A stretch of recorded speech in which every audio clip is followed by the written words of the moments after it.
A state museum that grew out of the Great Depression tells the history of Louisiana through a series of three-dimensional dioramas. And it also has artifacts that date back thousands of years to some of the state's earliest inhabitants. Dave McNamara takes us on a tour of the State Exhibit Museum in the heart of Louisiana.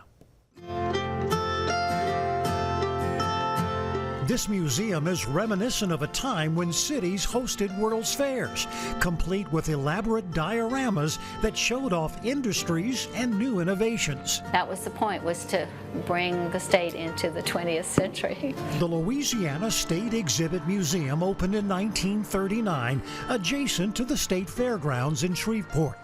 The museum's design was grand, built in a circle that aligns with the points of a compass. There's things on the inside of the circle, there's things on the outside of the circle, and then there's cases all in the middle of the circle divided into 4 quadrants. So Nita Cole is education coordinator at the Exhibit Museum.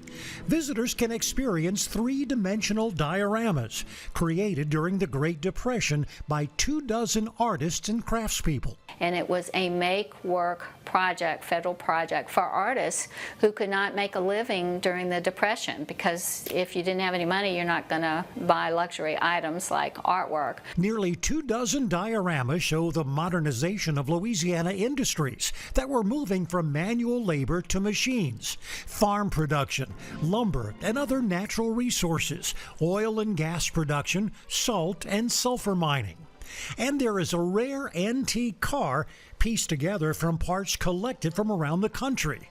The Bohr Davis automobile hit the market when Shreveport was a booming oil city. People wanted custom cars, and so that's the Louisiana Motor Car Company bought the rights to a car that was designed in Illinois. You can view an impressive collection of famous autographs. How did this museum end up with documents that were signed by a number of the founding fathers of this country? We had a very generous lender whose family had collected autographs, for instance, a letter signed by George Washington and Benjamin Franklin, and we have an original Abraham Lincoln. And the very familiar signature of John Hancock.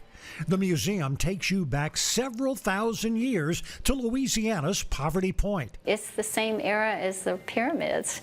They were importing stone from Arkansas and Georgia, copper from the Great Lakes up and down the Mississippi River. And this 1,000-year-old dugout was found along the Red River. Half of a cypress tree that was hollowed out by the Caddo Nation.